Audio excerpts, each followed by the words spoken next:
marka aad muuqaalkan fiirsanayso waxaan aaminsanahay inaad tahay qof raba in uu wax ka ogaado sifooyinka uu ku gaari karo xornimo dhaqaale sidaa darteed haddii aadan akhriinba waan hubaa inaad maqashay buugga aabaha qaniga iyo aabaha faqiirka ama Rich Dad iyo Poor Dad waayo wuxuu ka mid yahay buugaagta ugu horeysa ee laga daalacdo fikradaha dhaqaale dunida aan hadda noolnahay ee ku shaqeysa nidaamka hanti-goosadka. Robert Kiyosaki oo ah qoraaga buugga aan soo xusnay wuxuu sidoo kale leeyahay buug kale oo lagu magacaabo The Cash Flow Quadrant. buuggaasi wuxuu kaga hadlayaa qoraagu 4 wado oo uu sheegay qof kasta oo adduunkan jooga in mid ka mid ah afartaas uu ku soo galo dakhliga. Laakiin isug maxay kaaga dhigan tahay inaad ogaato wadada uu dhaqaalaha kugu soo galo adiga? Waayo afarta wado laba ka mid ah oo kaliya ayaa lagu gaaraa xorriyad maaliyadeed. Waana sababta ay muhiimka u tahay inaad ogaato halka aad kaga jirto shaxda afar geesoodka ah ee qulqulka kaashka. Ujeedada muuqaalkan ma aha inaan kuu diro buuggaas weyn inaad akhridid oo aad ka dhex raadisid fikrado. Waa in marka aad muuqaalka dhamaysatid aad ogaato arrimaha soo socda. Sida ay u shaqeeyaan afarta wado ee dadka dhaqaaluhu ku soo galo, adiga wadada uu kugu soo galo, iyo sida aad ugu gudbi lahayd labada wado ee shaxda dhinaceeda midig maadaama kuwaas lagu gaaro xornimo dhaqaale. Markii aad yareed waa laga yaabaa inaad maqashay hadallada ay ka mid yihiin iskuulka si fiican ugu dadaal si aad buundo fiican u keento, jaamacadna aad ugu gudubto, kadibna aad shaqo fiican oo damaanad leh u hesho, mushaar fiicanna aad u hesho. Taasoo kaliya ayaa badideen la inoo ku soo koriyay in ay tahay wadada lagu gaari karo xornimada dhaqaale. Aniga xataa saas la igu soo koriyay. Waa laga yaabaa laakiin wadadan inay tahay mid anfacaysa dadka qaybtooda.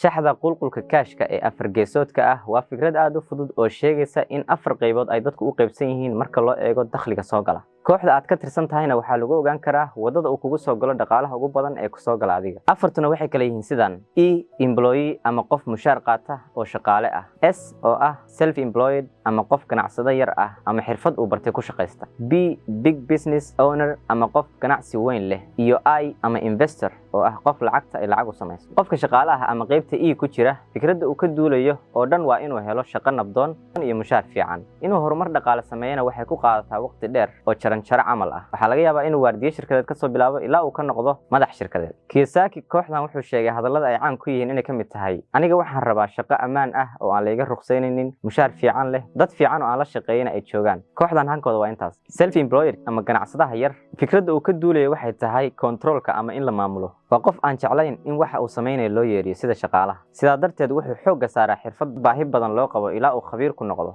khaanadan dadka ku jira hadallada aad ku fahmi kartana waxaa ka mid ah: aniga waxaan rabaa shaqo lacag fiican aan ka helayo una qalanta xirfadahayga iyo waqtigayga. ganacsadaha weyn ama big business owner fikradda uu ka duulayo waa xornimo, wuxuuna horumarkiisa dhaqaale ku gaaraa abuuridda ganacsi weyn oo faa'iido badan u sameynaya, kaasoo ka kooban system isku xiran, leh shaqaale iyo maamul aan isaga ahayn, kana maarma. kooxdan hadallada aad ku garan karto waxaa ka mid ah: aniga waxaan rabaa in ganacsigayga ay iga shaqeeyaan dad iga aqoon badan igana caqli badan. investorka ama maalgeliyaha isaguna waxa uu sidoo kale ka duulayaa xornimo, laakiin waxa uu xornimadiisa ku gaaraa in uu lacagtiisa geliyo meel uu faa'iido badan ka helayo isagoo aan shaqaale iyo shirkad weyn midna abuurin. kooxdan hadallada aad ku garan karto waxaa ka mid ah: aniga waxaan rabaa meel ay lacagteeda ii shaqayn karto, faa'iido badanna ii samayn karto.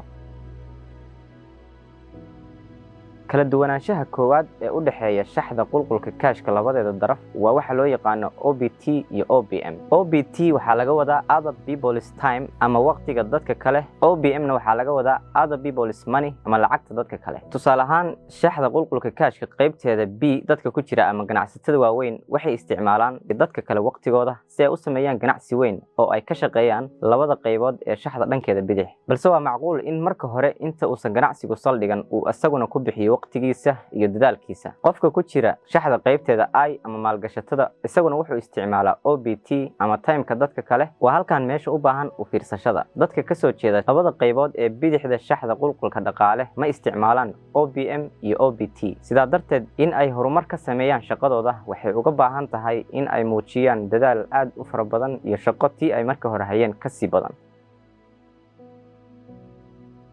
markaan waxaan u galaynaa afarta qaybood ee aan u qaybinay dakhliga. qayb walba waxa ay ku fiican tahay iyo waxa ay ku xun tahay. waxaana ku bilaabaynaa qaybta E ama shaqaalaha daacadda ah. qaybtan waxay helaan lacag joogto ah oo bil walba u soo dhacda, fasaxyo mararka qaar, caymis caafimaad iyo aqoon kororsi ay shirkadda u qabato mararka qaar. inkastoo badanka shirkadaha Soomaalida aysan bixinin caymis iyo lacag aad fasax ku aadin midna. dhibaatada qaybtan ay leedahay waxaa ka mid ah horumar aad ka samayso wuxuu ku xiran yahay shaqo badan inaad shirkadda ka qabato. firaaqadaada sidoo kale aad ayay u yar tahay. howlaha aad qabanaysana waxaa laga yaabaa inay ka badan yihiin mushaarkaaga. sidoo kale go'aamada aad ku shaqaynayso oo dhan waxaa laga sugayaa cid kale. qaybta S ama ganacsadaha yar faa'iidadeeda ugu weyn waa inaysan aysan cid kale amar ku siinin ama aadan ku shaqaynin go'aamadeeda. Dhibteeduna waa in aad shaqo badan ay tahay inaad qabato, sidoo kalena waxaaba dhici karta in ganacsigaas kuu socon waayo. Qaybta B ama ganacsatada waaweyn waxay ku fiican yihiin inay isticmaalaan OBT iyo OBM. haddii aad ilowsho dhowdahayna muuqaalka dib u celi waan ka soo hadalnay OBT iyo OBM. xorriyad maaliyadeed inuu gaaro aad ayay u sahlan tahay, lacagta soo galaysana way badan tahay, sidoo kale canshuur yarna waa u bixiyaa. dhibaatada qaybtan waxay kala mid tahay qaybta S ama ganacsatada yaryar, waayo waxaa dhici karta in ganacsigan uu shaqayn waayo amaba uu kaco. qaybta u dambeysa ee I ama maalgashatada, faa'iidadeedu waa in aad xorriyad maaliyadeed gaari kartid, waxayna isticmaalaan OBT iyo OBM. sidoo kale canshuurta ay bixiyaanna aad ayay u yar tahay, laakiin dhibaatadeedu waxay tahay in aad hal mar waayi kartid lacagtaada oo idin. waan soo aragnay afarta qaybood ee shaxda qulqulka kaashka, laakiin waxaa xusid mudan in xorriyadda maaliyadeed ee aan ka hadlaynay ay taalo labada qaybood ee dhanka midig ama B iyo I. haddaba sidee ugu soo wareegi karnaa labadaas qaybood? lacagtu meesha ay ka soo gasho waxay leedahay la qabsi, sida qofka daraagiska isticmaalo uu la qabsado oo kale. qof kasta way ku adag tahay meesha ay lacagtu ka soo gasho inta uu ka guuro inuu u wareego qaanada dhankeeda kale. tusaale ahaan, haddii aad tahay qaybta E ama aad ka shaqayso shirkad weyn ama hay-ad, way kugu adag tahay inaad u wareegto qaybaha kale maadaama maskaxdaadu la qabsatay shaqada caynkaas. arrinta cajiibka waxay tahay dunida aan ku noolnahay waxay u nashqadaysan tahay qaab ah in qofka khaladka uu yar sameeyo la maamuuso ama la qadariyo. tusaale ahaan, heerarka kala duwan ee waxbarashada qofka A+ keena ayaa ugu fiican. nidaamka caynkaasihi waxa uu guud ahaan ka soo horjeedaa in qofku uu gaaro xorriyad maaliyadeed ama uu galo shaxda qaybteeda midig, waayo shaxda dhankeeda midig dadka ku jira waxay u baahan yihiin inay khaladaad aad u fara badan galaan si ay u helaan khibrad fara badan waqti kooban gudihiis. dadka wax isku daya ayaa khaladka ugu badan gala, khaladkooda wax badan oo ay ka barteenna waxay u sahlaan inay noqdaan ganacsato waaweyn ama maalgashadayaal. marka ma fududa in aad shaxda dhanka aad kaga jirta ka guurto oo aad dhanka kale u guurto. sidaa darteed waxaa fiican mar walba inaad ka agdhawaato dad tusaalayaal kuu noqda oo horay u sameeyey safarka aad rabto inaad samayso. haddii aadan dadka helin xataa waxaad heli kartaa bugaagtooda.